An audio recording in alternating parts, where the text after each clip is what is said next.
চার দেয়ালে মাঝখানে আজ একা আমি থাকি। চার দেয়ালে মাঝখানে আজ একাই আমি থাকি। জীবনে স্মৃতিগুলো চোখের জলে লিখি। জীবনে স্মৃতিগুলো চোখের জলে লিখি। নিঃসঙ্গ জীবন আমার আড়ালে ঢাকি। নিঃসঙ্গ জীবন আমার আড়ালে ঢাকি। মনের স্মৃতিতে এখন আলপনা কি। মনের স্মৃতিতে এখন আলপনা কি।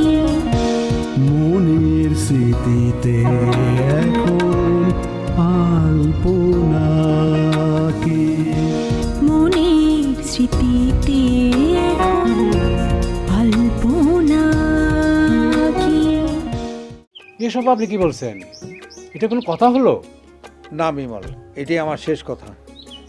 আমি আমার এখানে জমি জমা যা আছে সব বিক্রি করে দেব, আমার জুয়েলারি দোকানটাও বিক্রি করে দেব। এখানে আমার আর একটা মেয়ে আছে। তাহলে তুমি যাবে না? না, যাব না। ঠিক আছে, যেও না তুমি।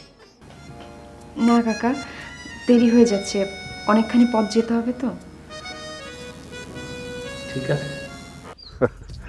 সেটা কি আর সবাই বোঝে? বুঝলে তো ভালোই হতো। সবাই তো আর বুঝবে না দাদা, যা করার নিজেদের কি করতে হবে।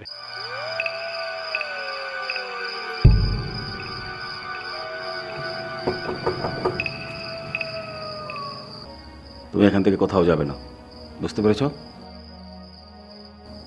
যাও।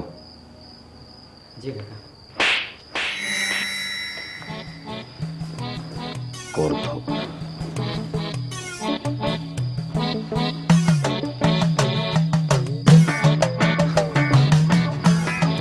কত সুন্দরই না কাটবে আমাদের এক একটা দিন। একটা ছোট্ট ঘর, চারপাশ জুড়ে চায়ের বাগান, ফুলের বাগান, গাছগাছালি। অনেক ভালো সময় কাটবে আমাদের। আর শোনো, আমাদের ঘরটা কিন্তু আমি নিজের হাতে গোছাবো। সকালবেলা তাজা ফুল এনে ফুলদানিতে রাখবো, সেই ফুলের গন্ধে সারা ঘর মৌ মৌ করবে। আর তুমি ঘুম থেকে ওঠার আগেই তোমার জন্য চা হাতে নিয়ে দাঁড়িয়ে থাকবে।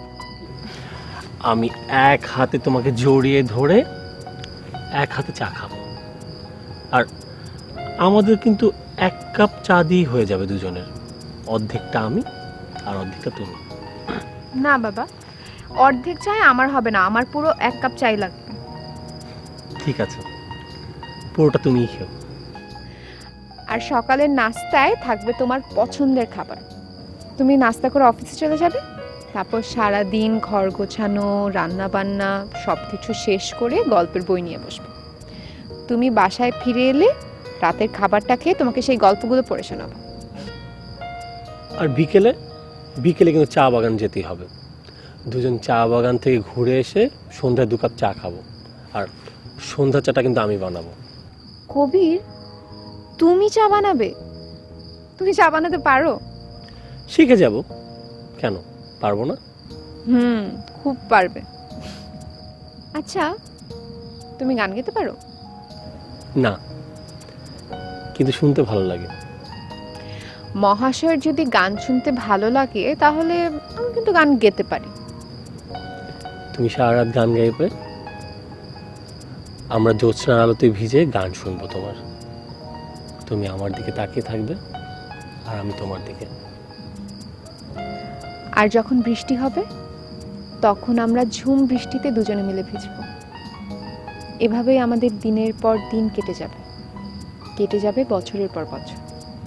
আমাদের ভালোবাসার এই সমুদ্রে একদিন একটা দ্বীপ হবে, যেই দ্বীপটা আমাদের ভালোবাসার দ্বীপ। আমাদের দ্বীপটা আস্তে আস্তে আনন্দে হাসিতে বড় হয়ে উঠবে। আর আমাদের প্রথম সন্তান মেয়ে হবে। না, আমার ছেলে পছন্দ, ছেলে হবে। আচ্ছা ঠিক আছে, ছেলে। খুশি? জানো কবির, আমার না মাঝে মধ্যে খুব ভয় হয়। কেন ভয় কেন? আমাদের এই স্বপ্নগুলো যদি কখনো সত্যি না হয়, যদি কোনো বড় ঝড়ঝাপটায় স্বপ্নগুলো ভেঙে যায়। আমরা তো কত ঝড়ঝাপটে পার করে উঠলাম, আমার এখন ভয় হয় না। তোমারও ভয় করতে হবে না, আমি আছি না তোমার সাথে? সবসময় এরকম আমার সাথে থাকবে তো? কখনো ছেড়ে যাবে না তো? সারা জীবন আমি তোমার পাশে থাকি, সব সময় জুড়ে থাকি। দেরি হয়ে যাচ্ছে, ঘরে যাই। চলো।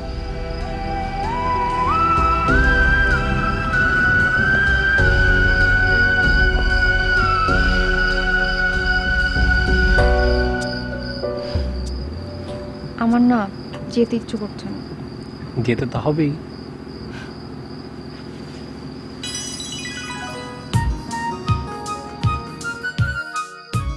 সাবধানে যেও। ভালো থাকো।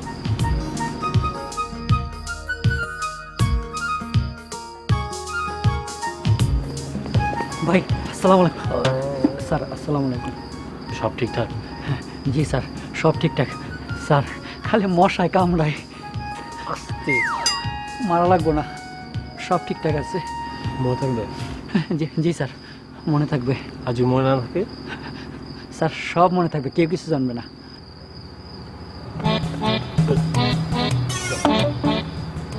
আসসালামু আলাইকুম।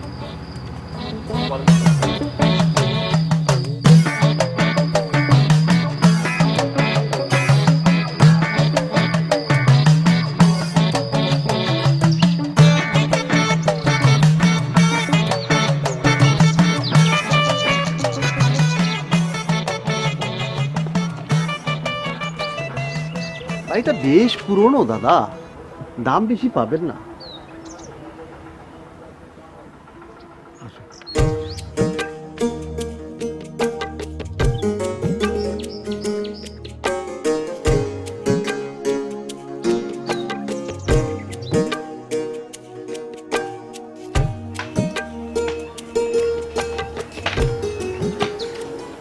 বসুন। বিমল,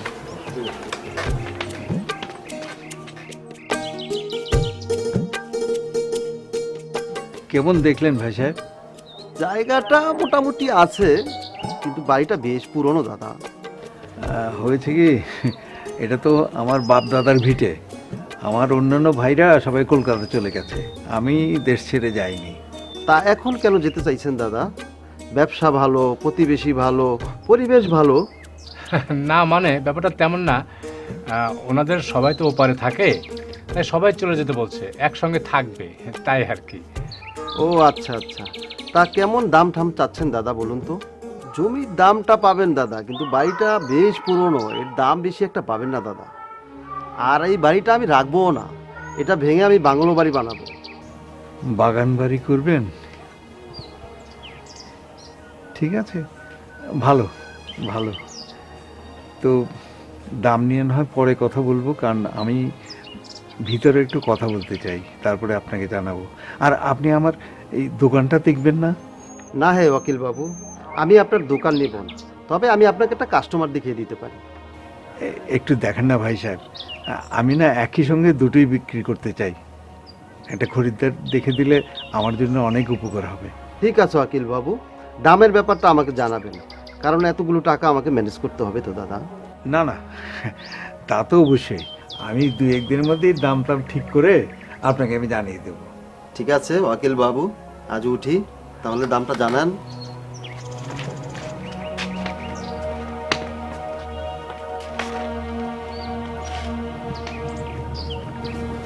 দাদা তাড়াতাড়ি দরদাম ঠিক করে আমাকে জানাবেন, লোকটা খুব ভালো, শৌখিন মানুষ, টাকা পয়সাও আসছে। ঠিক আছে, আরে বন্ধা, আইতেছি দাদা। সঞ্জিতা,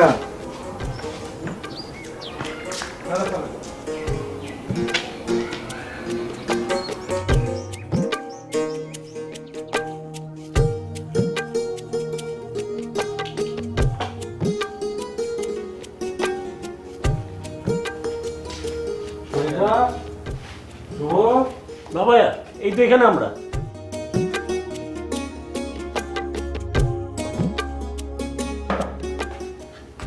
পথে আসতে কোনো অসুবিধা হয়নি তো? না, কোনো অসুবিধা হয়নি। জোহরের বর কেমন দেখলে মা? শোনো, তোমার সাথে কথা আছে। কি ব্যাপার, কিছু হয়েছে নাকি? আমাদের জহুরা বিয়ে করেনি। বিয়ে করেনি মানে কি বলছো তুমি? জহুরা বলেছে এখন সে বিয়ে করতে পারবে না। বিয়ে সবকিছু ঠিকঠাক হয়ে যাওয়ার পর এই কথা বললো? জহুরা নাকি আগে থেকে বিয়ে করতে না করেছিল, ওরা শোনেনি। ওর মা ওর বাবাকে জোর করে ধরে রাজি করে বিয়ে দিতে চাইছিল। কিন্তু এখন বিয়ে না করার কারণ কি? বোঝো না কেন বিয়েতে রাজি হচ্ছে না? সব কিছু তোমাকে ভেঙে বলতে হবে। সব কিছু হয়েছে তোমার এই শুভর জন্য। আমি কি করলাম মা? আমি তো কখনো বলিনি আমি ওকে বিয়ে করব, তোমরাই বলেছো। শুভ, চুপ কর না। মেয়েটা আমাকে জড়িয়ে ধরে সে কি কান্না, বারবার বলছে তুমি আমি বিয়ে করতে পারবো না, তুমি ওদেরকে বোঝাও। আমি বিয়ে করব না। বিয়ে না করলে কি হয়? আমিও মেয়েটাকে বারবার বোঝালাম, কিন্তু সে আমার কথাও শুনলো না। এটা কেমন কথা হলো? জানি না, জোহরার জন্য মনটা যেন কেমন করছে। তুমি ওরা সাথে করে নিয়ে আসতে পারতে। বলেছিলাম, ও বলেছে এখানে আসলে তার কষ্ট হয়, ও দূরেই থাকবে। তোমাদের যা খুশি তাই করো, আমি গেলাম। এই শরীফা, শরীফা,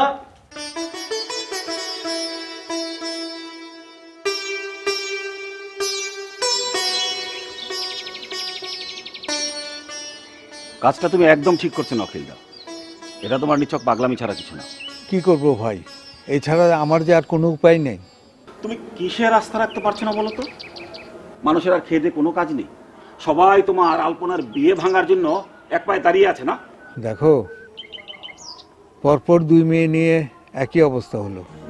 এখন তার আমার কারোর উপরে কোনো আস্থা নেই, আমার নিজের উপরে আমার কোনো আস্থা নেই। এখন কি করব বলো?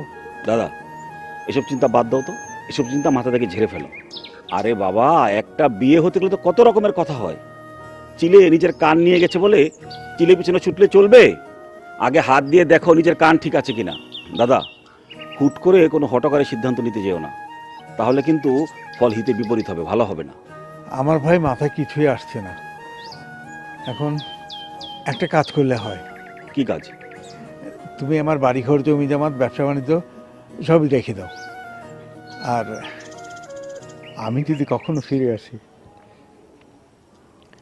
তখন কি তুমি আমাকে একটু আশ্রয় দেবে না? দাদা, তোমার কি মাথাটা খারাপ হয়ে গেছে?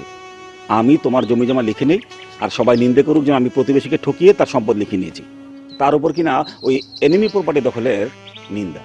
না না দাদা, দয়া করে তুমি আমাকে এমন অনুরোধ করো না। আমি তোমার জন্য আগেও যেমন ছিলাম, ভবিষ্যতে ঠিক তেমনই থাকতে চাই। তাহলে কি করব বলো না? খরিদ্দার তো আজকালকের মধ্যেই একটা দাম শুনতে চাচ্ছে। তুমি দয়া করে আমার কথাটা শোনো, এসব বাদ দাও।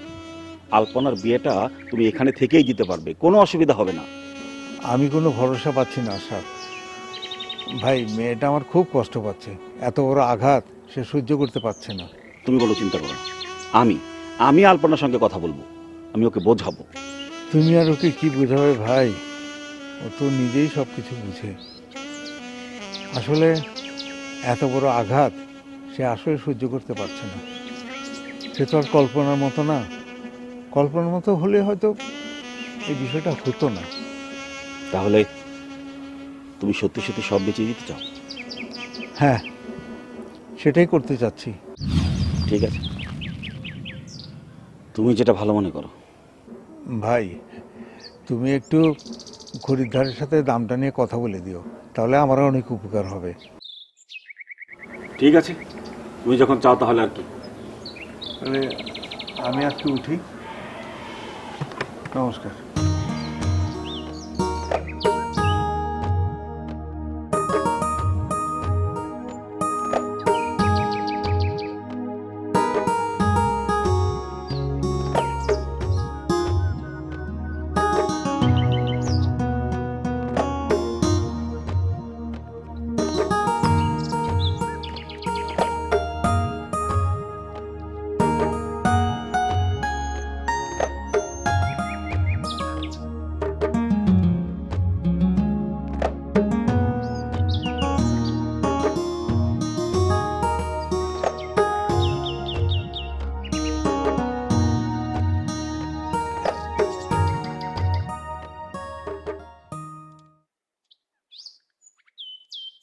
নমস্কার মিনুদা, নমস্কার। কেমন আছেন? ভালো। তুমি কেমন আছো? ভালো। বাড়িতে গেলে কে কি মনে করবে তাই আর গেলাম না। রিমি আপা কেমন আছে? ভালো আছে। এই আগামী মাসে ওর ডেলিভারি ডেট। শুনলাম তোমার বিয়েটা নাকি ভেঙে গেছে। ঠিকই শুনেছেন মিনুদা। হঠাৎ এরকম করার কারণটা কি? জানি না, তবে ধারণা করছি কবিরের ব্যাপারটা সে মেনে নিতে পারেনি। ও, বুঝতে পেরেছি। মিনুদা, যে ব্যাপারটা নিয়ে আমি এসেছি, বাবা সব কিছু বিক্রি করে দিয়ে ইন্ডিয়া চলে যাবেন। আজকে এক খরিদ্দার এসেছিল বাড়িতে। বলো কি, এই ইন্ডিয়া চলে যাবার বাতিকটা ওনার কবে থেকে হলো? জানি না মিনুদা, উনি বলছে এখানে থাকলে নাকি আমার বিয়ে হবে না। মা অনেক মানা করছে কিন্তু বাবা শুনছে না। একটু মা ঝামেলা হলো দেখছি। ঝামেলাই তো মিনুদা, এখন এটা আটকাতে হবে। আচ্ছা, উনি কি সত্যি ইন্ডিয়া চলে যেতে চাইছেন? হ্যাঁ, আশরাফ কাকাও বুঝিয়েছেন, সবাই বুঝিয়েছে, কিন্তু উনি শুনছেন না আমাদের কথা। ঠিক আছে, আমি এর মধ্যে তোমার মার সাথে দেখা করব, এই ব্যাপারটা নিয়ে আমি কথা বলবো।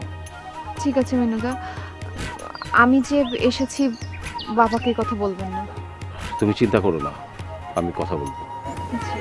মিনুদা, আমি তাহলে আসি। নমস্কার।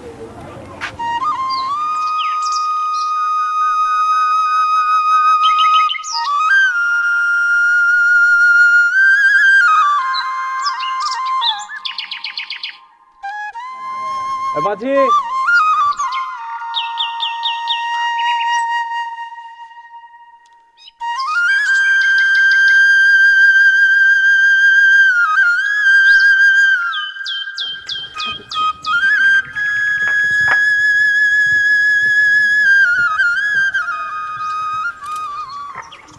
বৌমা,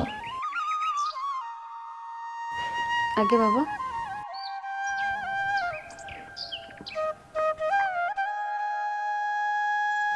আলপনার সাথে তোমার কাল যে কথাবার্তা হয়েছে তা আমার কানে এসেছে।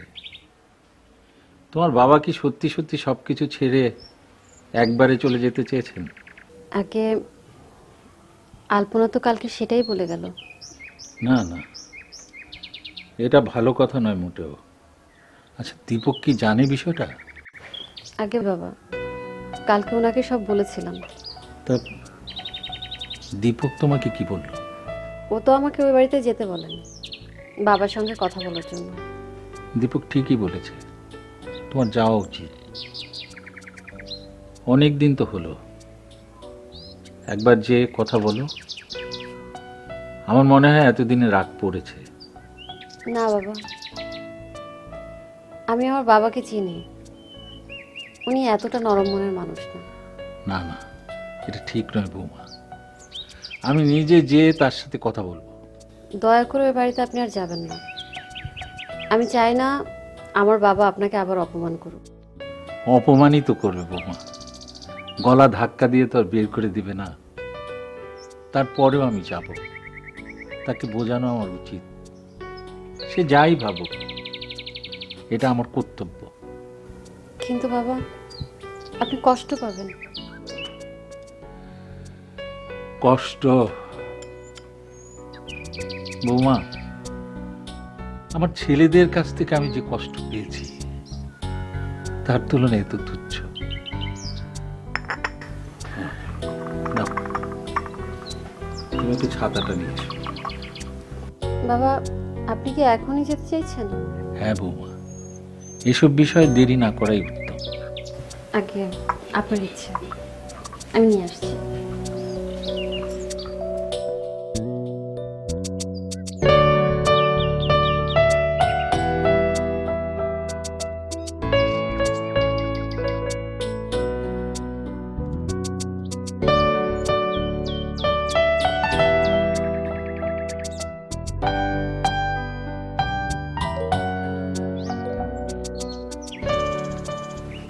আসি বৌমা। ওকে।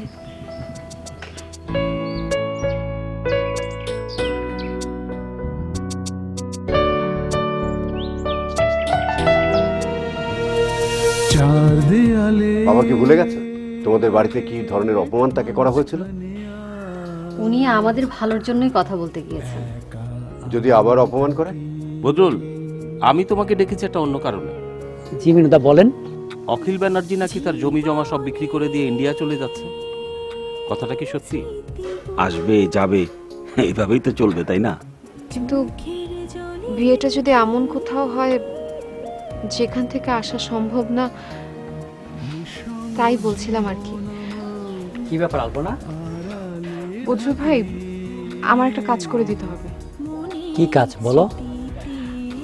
কি ব্যাপার? তুমি কবির ভাইয়ের কাছে এসেছিলাম। তুমি জানো না মনের কবির বাড়িতে নেই? স্মৃতিতে এখন আলপনা কি